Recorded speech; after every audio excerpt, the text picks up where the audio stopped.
Gracias, presidenta. 4 cuestiones, señor Rajoy. La primera son los datos de la OCDE. El titular que veíamos ayer de ese informe es muy claro. La OCDE le pide a España un plan contra la pobreza laboral. Y usted no es que haya pasado puntillas, es que no ha entrado a hablar de la pobreza laboral.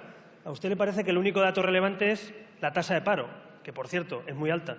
El 19% de paro o el 40% de paro juvenil ya es vergonzoso de por sí. Pero que encima España sea el país con más precariedad, ¿a usted no le interesa, señor Rajoy? ¿De verdad cree que la única reforma laboral que hay que hacer es el parche que hicieron en la última legislatura? ¿A usted no le preocupa que haya gente levantándose cada mañana, yendo a trabajar más horas que un reloj y que no llegan a final de mes? ¿Esto no es una preocupación de nuestro Gobierno? ¿No es una preocupación para un país decente? En democracia, señor Rajoy, y sobre todo en un estado de bienestar como el nuestro, no es solo importante tener trabajo, es importante tener dignidad. Y no es digno que haya gente levantándose cada día para ir a trabajar y no llegando a final de mes. 7 millones de españoles, se lo repito, señor Rajoy. Le propongo que en vez del inmovilismo del PP seamos más valientes. Vayamos a un modelo flexible, moderno, avanzado, como el que tienen en Dinamarca, donde por un lado todos los contratos desde el primer día son contratos estables y va creciendo, en definitiva, en la vinculación con la empresa. En definitiva, que cuando uno firma un contrato no esté temblando si le echan en 3 meses, en 6 o en 12, o si encadena 6 contratos seguidos. Y esto no es una opinión, señor Rajoy. La Unión Europea nos ha pegado una colleja, literalmente, con 2 sentencias sobre los interinos. Y ustedes siguen sin actuar, siguen sin proponer una reforma. Pues miren, nuestro grupo va a actuar. Le vamos a proponer una reforma para que en España una persona que hace el mismo trabajo no tenga contratos distintos, que quien está trabajando en una empresa no se preocupe de la fecha en la que firmó el contrato o de si su contrato es temporal o fijo, sino que se preocupe de trabajar y de formarse. La principal preocupación hoy de muchos trabajadores es que se le acaba la fecha del contrato, en vez de la preocupación principal, que es trabajar, emprender y también mejorar su formación. No ha dicho nada de esto, que es el principal problema según la OCDE de España, y no ha dicho nada, con 0 ambición en la lucha por la calidad en el empleo. Segundo punto, señor Rajoy, el compromiso que adquirimos con los refugiados.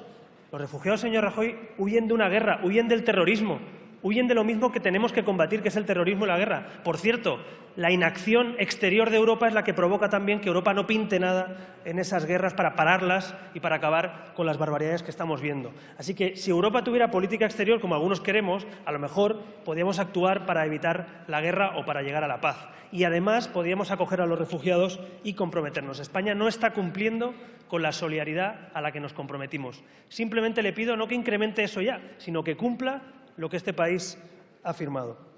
Tercer punto, señor Rajoy, el Fondo de Desempleo Común tampoco se ha referido. Yo le pido, por favor, que abandonemos esto. Somos el principal país preocupado por esto. Un fondo de cohesión contra el desempleo a nivel europeo sería un signo también para muchos jóvenes españoles y europeos en general, que ven que Europa no es solo un lugar donde te suben el IVA o el IRPF, también puede ser un lugar donde te garantizan que si te quedas sin trabajo no te quedas en la calle, donde te garantizan políticas activas útiles. Yo le pido que España lidere las políticas sociales también comunes en Europa y no solo que hagamos sí y amén con la cabeza todo lo que nos propongan nuestros socios. El cuarto punto, señor Rajoy,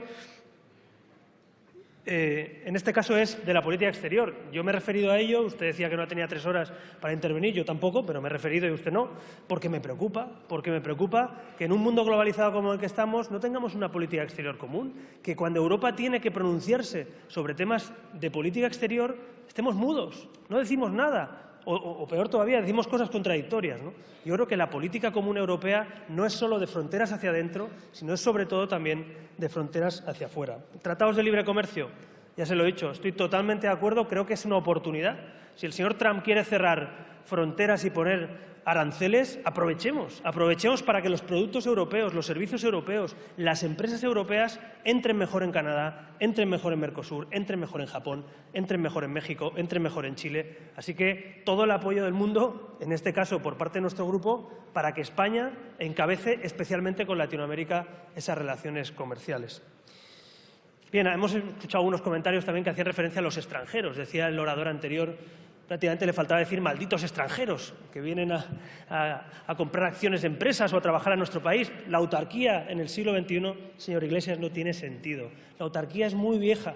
Da igual si es de izquierdas, de derecha o medio cuñadismo, como ustedes. No tiene sentido hacer una política autárquica. Eso se acabó con el franquismo y la política autárquica de España para los españoles ya no existe. España es Europa, España es el mundo y a mí no me parece mal que vengan empresas, que vengan trabajadores cualificados, que venga gente a este país a emprender. ¿Qué miedo le tienen ustedes? Hablaba de los extranjeros como si fueran los culpables de nuestros males. Eso es muy antiguo. Los males de España son culpa nuestra en buena parte y los males de Europa culpa de Europa, no de los malditos extranjeros como usted querría. Así que nosotros no tenemos... Acabo, presidenta. Nosotros no tenemos miedo a la globalización. Lo que queremos es ganar el partido de la globalización. En la globalización no se puede empatar. O se pierde o se gana. Y España tiene una opción de ponerse a liderar las políticas de apertura y no las autárquicas, las políticas de libertad y no de proteccionismo, y ganar la batalla. Porque este es un gran país con mucho talento, pero necesitamos movernos. Si nos quedamos quietos, si empatamos, al final en la globalización pierdes. Muchas gracias. Muchas gracias.